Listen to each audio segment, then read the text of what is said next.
Dr. MGR Educational and Research Institute, University, Madurai, Chennai.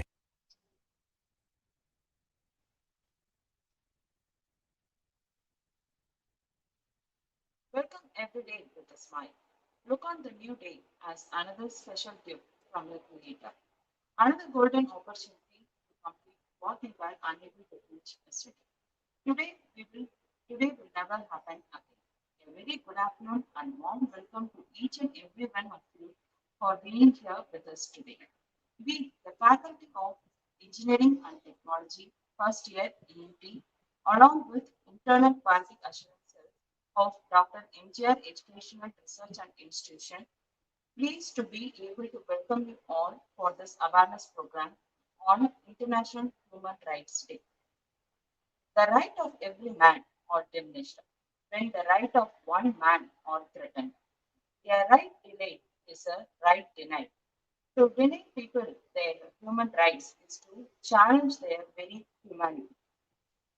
சாதிகள் இல்லையடி பாப்பா தாழ்த்தி முயற்சி சொல்லல் பாவம் இது எங்கள் பாரதியின் கூற்று. Equality may be a fiction, but one must accept it as a governing principle. Yes, today all our courts being limelighted on human rights. Since we are on the 10th December, on this day, we celebrate our 72nd International Human Rights Day. The theme Stand Up for Human Rights. UN General Assembly adopted the Universal Declaration of Human Rights in 1948. Today, the world we are living in is divided by so many opinions and discriminations against gender, race, caste, and religion. The one who are burnt of the receiving end of this harassment are innocent children and women. Everyone deserves equal treatment, regardless of their color, gender, and ethnicity. The main aim behind this day is to improve the physical, social, cultural, and spiritual well-being and welfare of the people globally. This day plays a major role in supporting, celebrating, motivating the rights of the human being. It is a global event that everyone celebrates and enjoys their right. This Human Rights Day makes people and our new and upcoming generation aware of the rights that a human being has. Now it's time for our welcome speech. Small cheer and great welcome makes a feast. A smile is a universal welcome. With the same smile, I welcome a person whose personality being where comparison leaves off. To be unique, to be memorable, to be confident, and to be proud. At this prestigious moment, I would like to invite Dr. K. Balasubramanian Sir, Director of IPAC, to give a welcome note. Good afternoon, one and all present here. Welcome, sir. First of all, I thank our management, especially our beloved President, Engineer ACS Arun Kumar Sir, for his continuous support to organize these kind of events. At the same time, his permission to organize this event by first year ENT jointly with our university internal quality assurance cell. Now I welcome our respectable Vice Chancellor, Dr. S. Geeta Lakshmi Madam, to our today's seminar on human rights in democracy, expectation and realities, for delivering the introductory address. Welcome, ma'am. I welcome our today's speaker, Dr. Roni Thomas, Head of the Department of Political Science and Public Administration, St. John's College, Anchal, Kerala, for his excellent seminar. Welcome, sir. Next, I welcome our valuable participants, beloved colleagues, for today's webinar on human rights in democracy.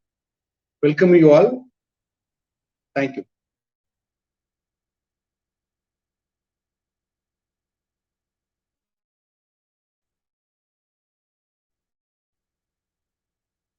Unmute, ma'am. Meena, ma'am. Thank you, Yeah. sir. It's time for checklist introduction. Every thought you produce, anything you say, any action you do, it bears your signature. It's important to be a honor than be a person with wealth. I welcome Dr. Frederick Sir from Department of Mechanical to introduce our chief guest. I'd like to thank our founder chancellor, Dr. ACS Shanmugam sir, our president, Dr. ACS Arun Kumar sir, for giving me this opportunity to introduce the chief guest of the day. I'm Dr. Frederick Jnanaraj, Assistant Professor, Department of Mechanical Engineering, first year ENT, willing to deliver this introduction of the chief guest, Dr. Ronnie Thomas. On behalf of the first year ENT and Internal Quality Assurance Cell for the awareness program on the topic Human Rights in Democracy, Expectation and Realities. I'd like to introduce to you all the chief guest and the speaker of the day, Dr. Ronnie Thomas. She is the head of the department in the best and prestigious research-oriented department of political science and public administration in St. John's College, NAC A grade accredited college in Anchal, Kollam, Kerala. She completed her MA from Public Politics and Public Administration. She was awarded doctorate in PhD from the University of Kerala. This doctorate was awarded for the courageous study on the coverage of human rights issues by newspapers in Kerala from 2007 till 2012.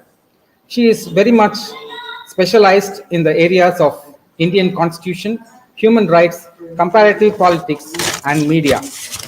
May I invite the chief speaker, Dr. Ronnie Thomas, to celebrate the National Human Rights Day with a talk. Welcome you, ma'am.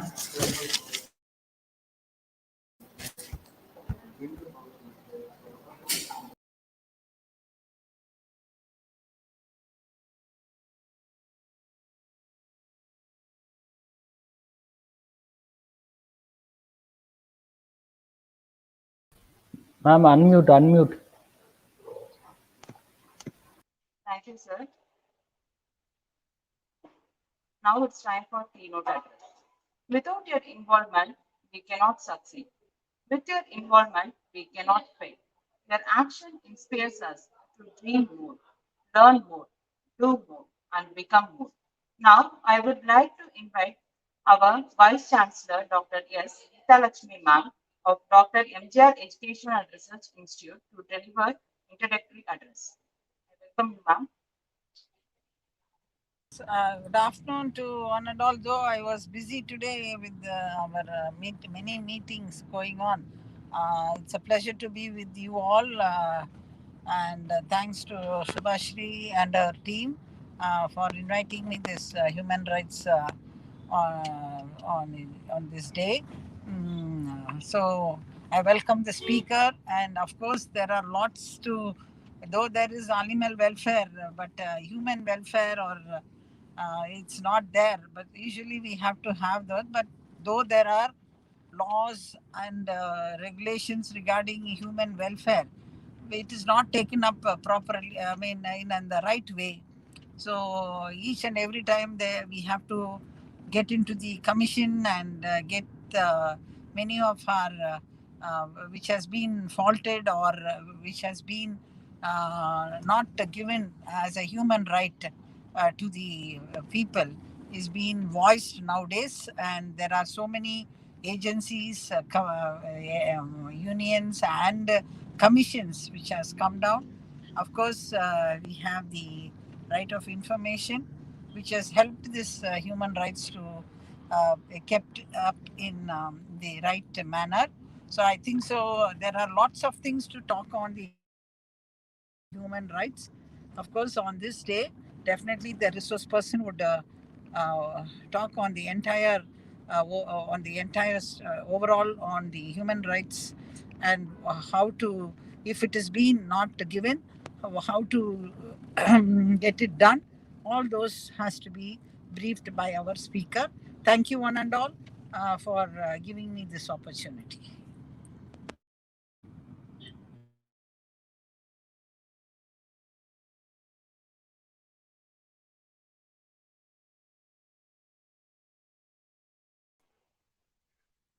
Thank you, ma'am. Now I hand over this section to our chief guest.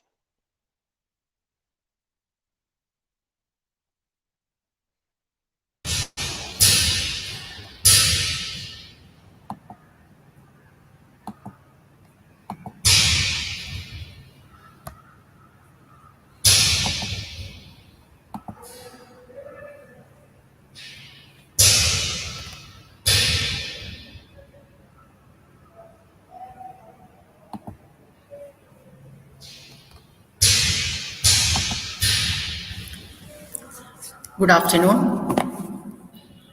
I think you can hear me and see the PPT. Good afternoon. Respected Chancellor, respected Vice Chancellor Dr. S. Geetha Lakshmi Ma'am, President Arun Kumar Sir, dignitaries, IQAC Director Dr. K. Balasubramaniam, Registrar Dr. C. B. Palnivel, Joint Registrar Dr. N. S. Shivasri, the organizers of the event, especially Dr. Preeta, dear faculty members of the various departments, students, and my Excuse me, dear ma'am. friends. Excuse me, ma'am. Yes, Can you put your screen in full screen view? yes. Thank you, ma'am. Thank you. First of all, I would like to thank the organizers for giving me this opportunity to emphasize the value of human rights and the consequences of its violation to the younger generation on this auspicious day of human rights. So today we are celebrating Human Rights Day. So I'm happy to be part of this auspicious occasion. First, let me begin my discussion with a simple video.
So, in this video, we have seen the lever system of imbalance that we are facing in our society.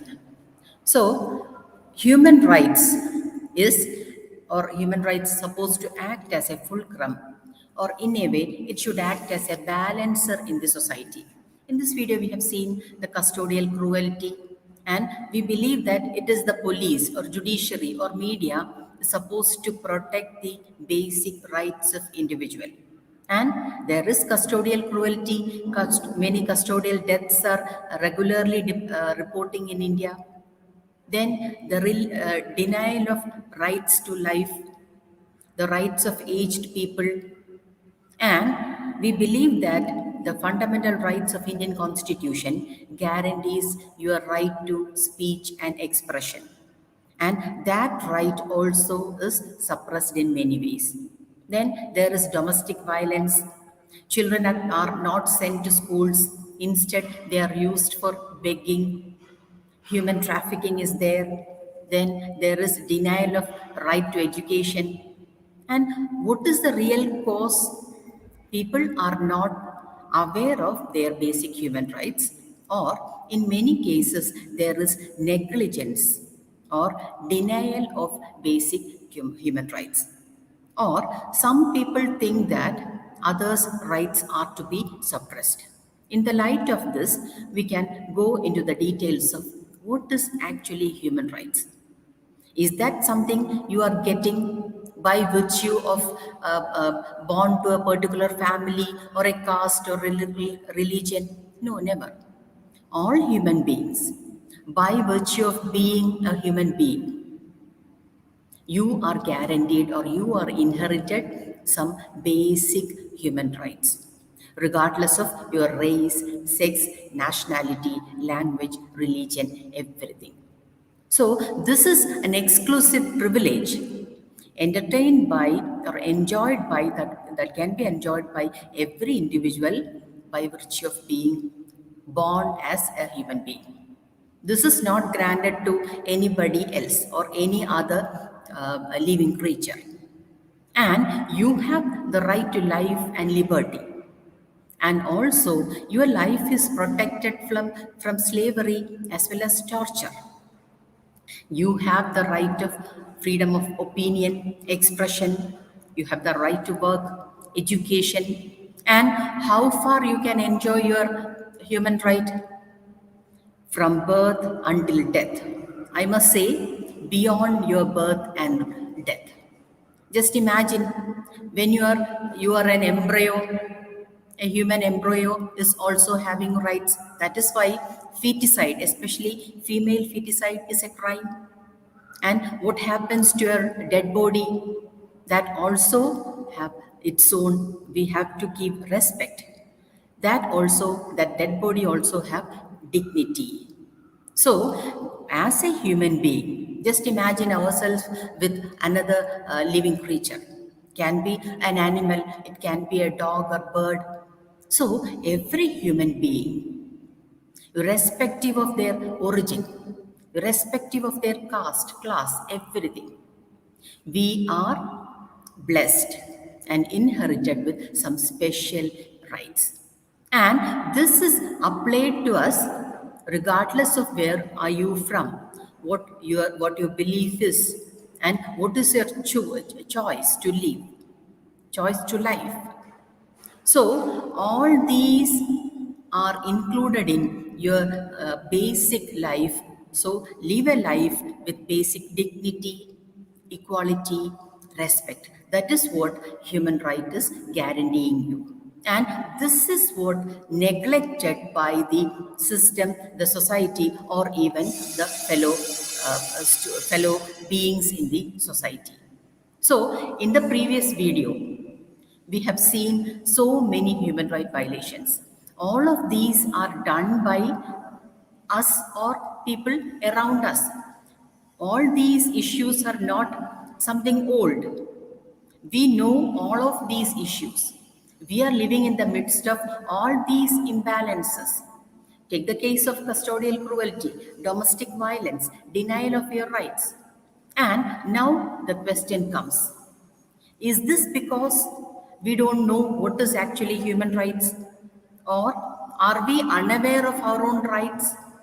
So I think we must think again and know that I have my rights as a human being. So is the case with my fellow being. Today, on the 10th of December, today in 1948, a universal declaration of human rights was accepted by the member nations of United Nations. So, going into the details of Universal Declaration of Human Rights, we must go, what are actually human rights? As we all know, or we have just discussed, it is those basic rights for the existence of a human being. And it is not guaranteed or granted by any state or anybody else. It is your privilege. And without discrimination, you have the right to live a dignified, respectable life in this society. That is what human rights underlines. And before going into the details of UDHR or how this concept of human rights have developed, we must see what was the condition from time immemorial. There was a time when human being was not considered equals. There was discrimination, and a large number of people were considered as slaves. And those slaves, they believed that it is by virtue of their birth, they are considered as secondary. And they were considered even, or they were not even equal with the dogs of the masters. They were not granted any freedom at that time. And records indicates that, though the modern historian states Magna Carta, that was signed by King John in 1215 as the basic beginning of human rights, but history says that the origin of the concept of human rights goes back to 539 BC, when Cyrus, the king of ancient Persia, conquered the city of Babylon.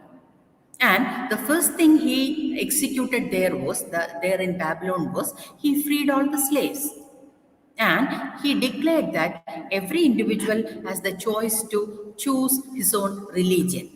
And there is no compulsion by the state. That was something new to the society. Slaves were set free. And what is the condition the slave people had at that time? And these slaves, they were stolen from some other land, and they were treated as a commodity or property. It was a main business at that time, and people were sold and bid at auctions, and they were forced to live in some concentration camps, some labor camps. They were given some hard tasks. In some part of the world, these slaves were used for agriculture purposes, and in some other places, some other occupation was given to these slaves, and their life was in utter misery, distress, torture, and sufferings. And these slaves, they never had any freedom. Everywhere they were in chains. And at that time, slavery was considered as the most important commodity of the world. The ownership of enslaved people increased the wealth of owners. So slavery was the most important business at that time. Or more specifically, everything in the world resolved around slavery. And what was the condition of slaves? With long working hours, living in crude conditions, and suffering abuses and tortures from their owners, wearing chains in hands, neck, legs, and working dawn to dusk, 6 days a week, having food or sometimes not suitable for even an animal to eat, living in small shacks with a dirty floor, with a cruel overseer or owner. And also, the life of every slave was miserable. And what about the punishment? Those things unheard to our generation, those whipping, shackling, beating, mutilation, branding, imprisonment, and so on. So, this slavery in later ages developed as a main social institution of that time. And even the slaves, they began to think that it is their fate or it is a social reality.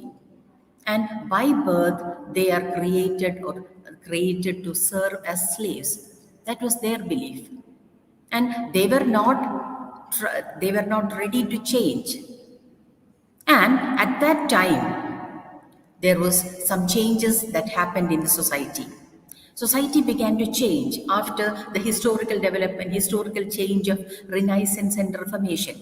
People began to think, people began to read. For example, take the case of the paintings, especially the painting of Da Vinci, Da Vinci's Last Supper. That was an eye-opening to the society. In that particular painting, in the Last Supper, the Master, that is Jesus Christ, and his disciples, they all sit together in a table. They shared food. That was an eye-opener to the people of that time, because for them, the Master is everywhere over and above the slaves. And master and disciples are never ever same. So these type of what happened in Renaissance and Reformation that have changed the attitude of people to large extent. Okay, kids, here we are at the slavery exhibit. Now, as you can see, the slaves were kidnapped from their homes, chained together for weeks. They would cram them onto these ships in very appalling conditions. Women and children are being smuggled across the border. Sexual trafficking of children. As you can see right here, they were treated like animals. They worked all day long for no pay. Sweatshops raided by police. Children forced into slave labor. Some of the slave masters were very cruel. They whipped them and they beat them, as you can see in some of these pictures. Brutal, even fatal. So, before moving on, are there any questions? Does this still happen today?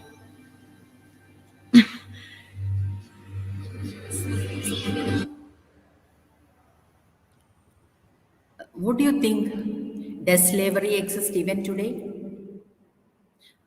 We know Abraham Lincoln have abolished slavery, and many countries, including India, abolished slavery. And we have included in Article 17 of Indian Constitution that India or the fundamental rights abolishes slavery or untouchability is avoided by law.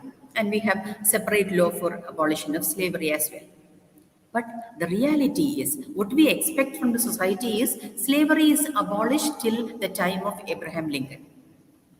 But even today, there is slavery. Slavery still exists in reality. And we call it new names. Instead of slavery, we call it bounded labor. We call it forced labor. And even after that, there is in every part of the world, or we can see anywhere in the world, slavery as such is not existing, we believe. But in reality, with all these international institutions, child labor is there, human trafficking is there, sexual slavery is there, sex trafficking is there, forced labor is there, children are taken even as soldiers. All these are still happening in our society, which is in turn a human right violation. So, coming back to the evolution of the concept of human rights, after the time of Cyrus, or after the years of Renaissance and Reformation, there were some changes. There was some requirements from the part of society. Society was trying to establish, or they were aware of their own equality, equal treatment. There was a demand for a dignified life in society. If my master is a human being, I am also a human being. So I can also enjoy certain basic freedom. I can enjoy equal treatment as my master. And in the light of these open thoughts, there was American struggle for independence. Then French Revolution was there. There was the aftermath of Glorious Revolution. So all these underline the fact that every human being, as a citizen of various countries, they should have their own freedom. They should be treated equally, and every human being should have their dignity of life.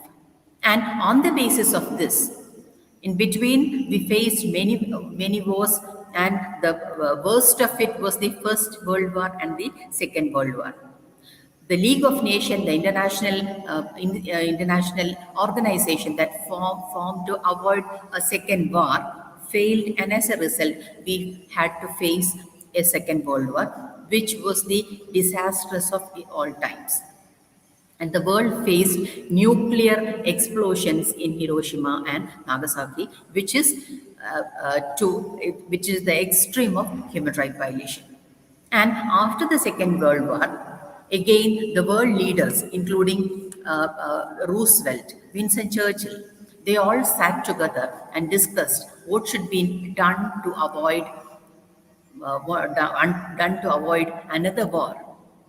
For the maintenance of peace and security in the world, what could be done? And what about the lives of people? What about the sufferings of those who lost their lives in war? So, on the basis of all these, Franklin D. Roosevelt, he put forward the idea that every human being should have four basic freedom. That is the freedom or right to religion, speech, and freedom from fear and want. On the basis of these, a UN Charter was signed in 1945 in San Francisco. As a result, United Nations was formed as an international organization. And this United Nations formed a separate committee, a commission, to look into human rights. They realized that every country or every society is in need for a basic dignified life. For that, they need to be, or the issues of human being needs to be addressed. Every human being have the right to exist as a dignified human being, as a respectable life they all must have. On the basis of this, a Universal Declaration of Human Rights was signed in December 10th, 1948. So, before the UDHR forming committee, the notion of human dignity, so what would be the life of others, or what happened, what stress the Second World War gave to the human community. So all these were discussed in detail, and they were so particular that human being or people in various societies, people for a society, they are just people. For every country, every individual is their citizen. So there should be some basic elements for their protection, and that is why UDHR, that is the Universal Declaration of Human Rights, signed in December 10th, 1948, and two optional protocols, that is International Covenant on Civil and Political Rights and International Covenant on Economic, Social, and Cultural Rights was signed. And this is done under the auspices of United Nations. And still, this UDHR, after this prestigious 73 years, this is still a need of the hour document.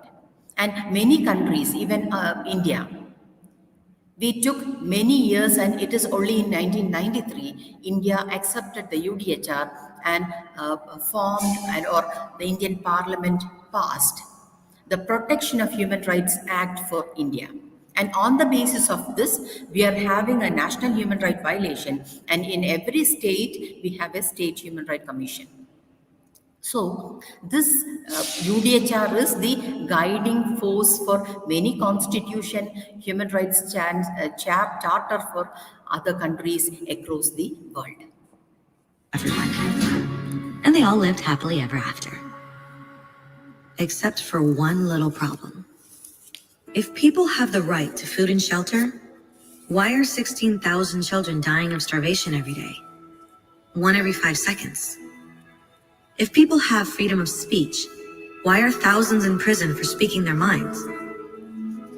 If people have the right to education, why are over 1 billion adults unable to read? If slavery has truly been abolished, why are 27 million people still enslaved today? More than twice as many as in 1800. The fact is, when it was signed, the Universal Declaration of Human Rights did not have the force of law. It was optional. And despite many more documents, conventions, treaties, and laws, it's still little more than words on a page. So the question is, who will make those words a reality? Everyone. So, UDHR, that was UDHR was giving the member nations of United Nations some idea about the need for protecting the human rights of individuals. What is the essence of UDHR? It was acknowledged that all the states or the member nations not only have duties towards each other to avoid another war, but also every state have a right towards its own citizen, towards the individuals in society. It sets out that the UDHR sets out that every human everywhere has some inherent rights. It laid the groundwork that every country should particularly protect the rights of individual.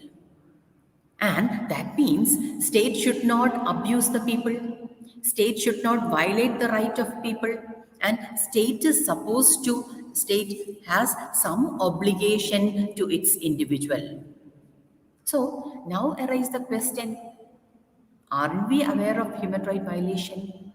Or can we see it as a basic issue of developed countries or developing economies or the underdeveloped? So who are the real violators? If the state is going for the construction of a particular dam, then there will be huge violation of human rights. People will be sent from that particular land and land is taken by the government.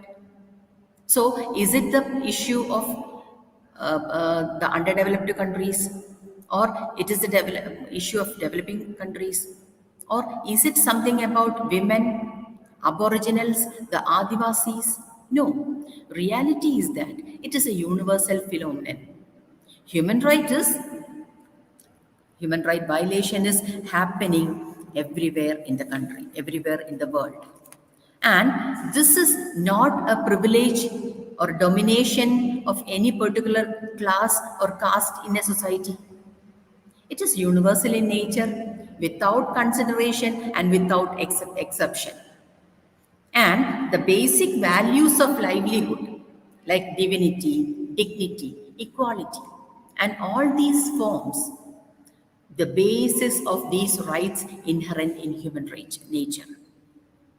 So every human being have their rights. In some places they are limited by law or by the power claims. In some other places the state is contributing or guaranteeing. But in many cases, the state acts as the violator of human right. So whose right needs to be protected? That is another basic thing, the right to life. It greeted you at birth. It was there for your first step, your first mistake, first kiss. It's with you when you win, when you lose, when you pick yourself up again. In every moment, you can feel it.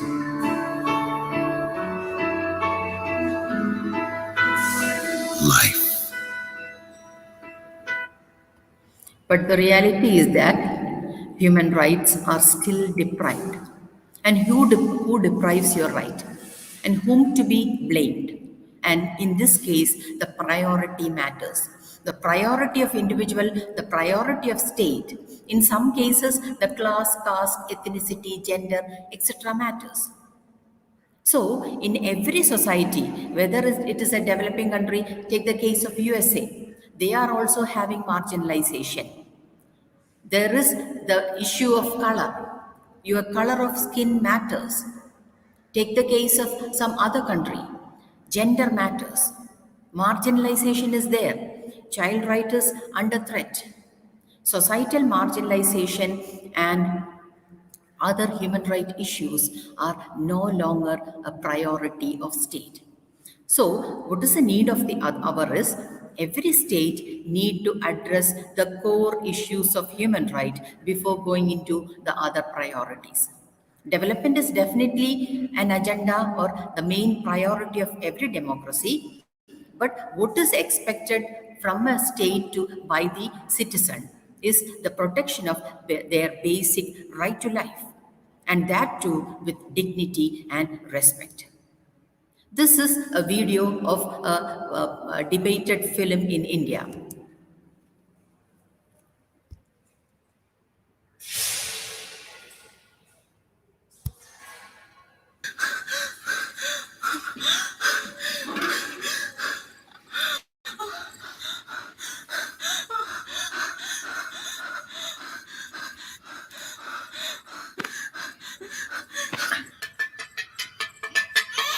लड़की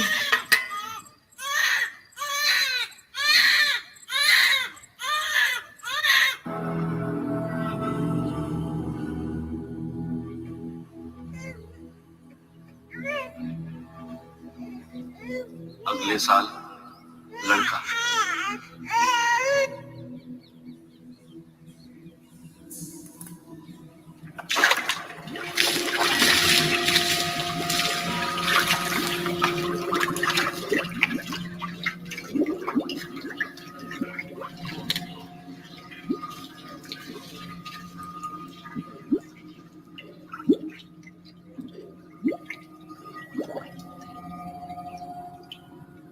सदियों से समाज ने आर्थिक स्वार्थ के कारण नवजात बालिका को पैदा होते ही खत्म करना अच्छा सोचा, लेकिन ये न सोचा कि एक दिन ये हल अपने आप में एक समस्या बन जाएगा।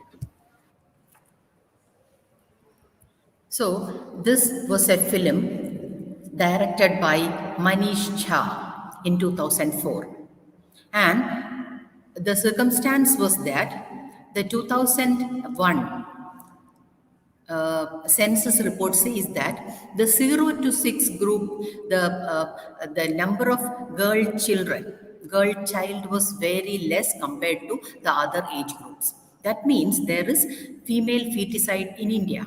So this is a live situation in many rural areas in India still have the practice of killing the female girl child. So on the basis of this, Madhrubhumi, this film was shot, and the storyline was that at last there will be a full village without women. That was and how a society survives without a woman, and what is the tragedy that happens in that society, that village. That is the thread of that is the storyline. Coming to our times, what is the actual condition of the women? So what is the kind of life and personal dignity every individual, especially every woman, every children is enjoying in our society? And the basic dignity is scratched off. It is snatched from us. I have to say, female feticide still occurs in our society. That's a reality. And when all these are happening, are we still bold enough to challenge these, or are we able to question these challenges? And next comes the issue of LGBT rights. Earlier, I don't know much about Tamil films. Earlier in Malayalam films, these transgenders actors or transgenders characters in films, they were considered as comedians with some very small characterization only in the films. But situation have changed. Now, the mainstream actors of Malayalam, Dilip and Jayasuriya, they came with the main roles, or the one whole film is just about the transgender transformation of the character. So there is a change is happening, but that is not enough for the whole community to survive. They need more acceptance. And I'm showing a video. This is an ad film done by the most prominent jewelry brand in Kerala. See the video.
So there are some changes here and there.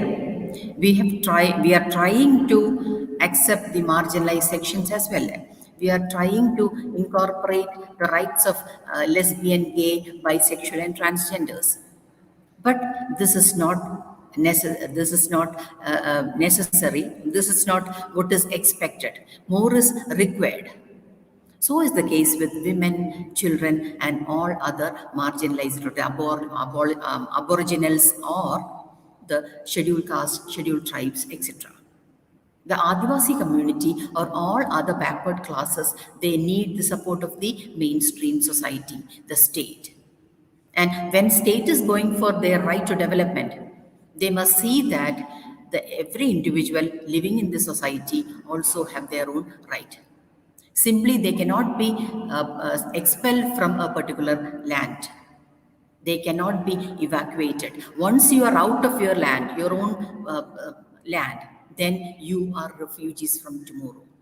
So your basic right to life is denied when you are taken away as refugees from your own land. So all these, when state is giving priority for development, state should see that the rights of individual, the human rights, dignity and respect of individual is also protected. A decent standard of living of individual also is protected. There are some changes, but more is expected.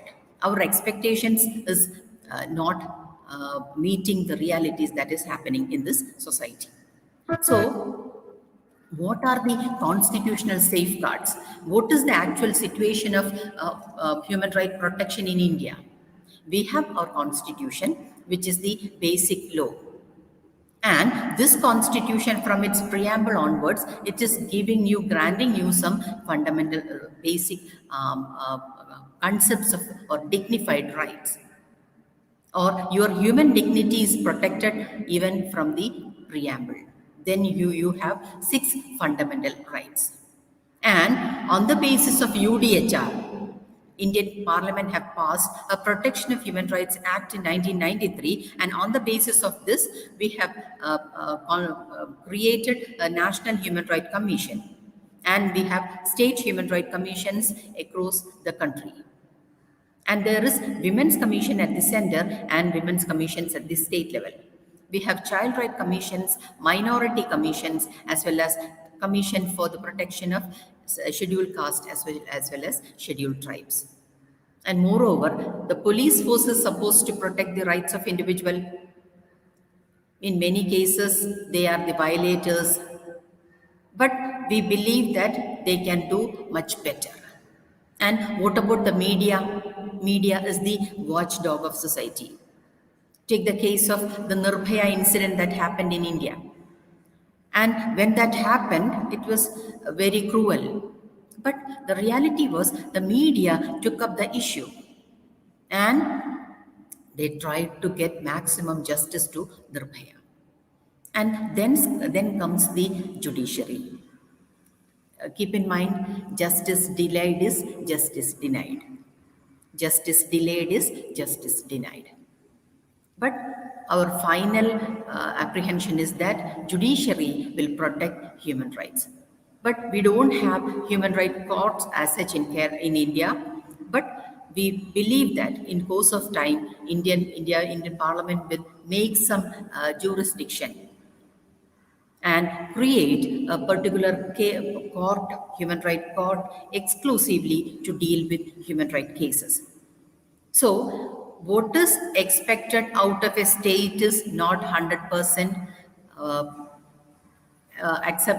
it's not a reality, 100% reality now. But we are expecting more from our state. And our expectation is that we could live as dignified human being in India with our rights protected by the state. That is our expectation. So we believe that these type of celebrations, the acceptance of human rights, the acceptance of UDHR makes us or give us a hope that tomorrow we can also have a dignified human life.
So, as we reach to the end of today's session, this video is a contrary to the first one I played.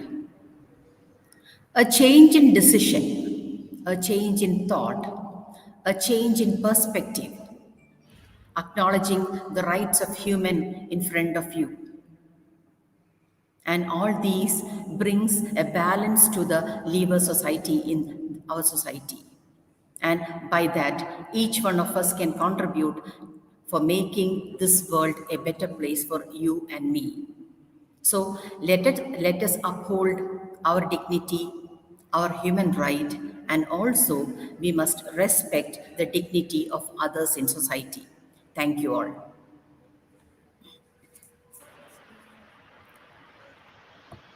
Thank you very much, ma'am. It was really a very good awareness program today we had. And your speech about your human rights and its violations and about your videos really touched us. And the human fetal video was really got a goosebumps. But still, we are sorry that we are in this society where still violations are there, and we are feel guilty also because we are also part of the society. The change has to start from us. Each and every one of us should definitely take a step to change the violations and to reduce these problems. Thank you, ma'am. Thank you very much for your presentation today. Appreciation is necessary to keep our spirits high and also boost the spirits of others around you. This medicine is small dose can make wonders. Now we would like to display the e-certificate and I would request you to accept the same, ma'am. Kindly accept our e-certificate, ma'am. Thank you, thank you, thank you. Thank you. Students, a pledge and a link will be given in your chat box. As you are the citizen of India and students of Dr. MGR University, I request all the students to fill the form given in the chat box. After completing the form, you will receive a reward with a certificate from National Human Rights Commission for Human Rights Pledge today. So take out the pledge, everyone. I request everyone to take it out without fail. Thank you. Now it's time for vote of thanks. No duty is more urgent than giving thanks. I would maintain that thanks are the highest form of the thoughts and that gratitude is happiness doubles by wonders. Every thought we produce, anything we say, any action we do, it bears her signature. Now I would like to call upon our joint registrar, first year ENT, Dr. N.S. Subhashree ma'am to deliver vote of thanks. Welcome, ma'am. Thank you, Ms. Meena Kumari. A warm welcome. Good afternoon to one and all present for this awareness program. Really, today the program was very good and we had lot many things to know. I am standing before you to propose the vote of thanks. So first and foremost, let me thank our Honorable President Sir for giving us such opportunities and constantly motivating us. It's not one or two times. Every time we are allowed to do such programs and we are allowed to create awareness and provide skillful platform to the students. Thank you, sir. I would like to thank our Vice Chancellor Madam Dr. S. Geeta Lakshmi for giving the inaugural address. I wish to thank Registrar, Senior Additional Registrar Academics and Administration, Joint Registrars of all the campuses, Deans, Directors, HODs, Deputy HODs, Additional HODs, all teaching and non-teaching staff, technical staff and all the supporting staff who have worked behind us for the successful completion of this program. Words are not enough for me to express my thanks to Dr. Roni Thomas, Head and Assistant Professor, Department of Political Science and Public Administration, St. John's College, Anchal. Thank you, madam. Thank you for your presence. And really, your speech was very motivational or inspirational. And as I told you, many things were on mind today. As the responsible citizens of today and tomorrow's future generation, I assure that we will take up your words, and the same we will be taking more to our students. So thank you, ma'am. Thank you for guiding us, and thank you for such a wonderful session. I thank Dr. Balasubramaniam, Director IQAC, for his support in executing this program. I thank all the participants, my dear students. You are all very lucky today to have such a program amidst all the other subject lectures and other technical webinar. So we took a decision to celebrate World Human Rights Day, and I think today we had a very right chief guest amongst us. So I thank all the participants for taking this session, and let us all ensure together now, take a pledge that we are going to be very good citizen, and our students from Dr. MGR University will be the torch bearer for the future. So once again, I thank all of you, and I thank the chief guest for her presence. Thank you. Whatever we are, each of us can make a difference. Stand up for human rights on Human Right Day, and not only today, but every day. Thank you all. Thank you, ma'am. Thank you very much to everyone. Have a great weekend.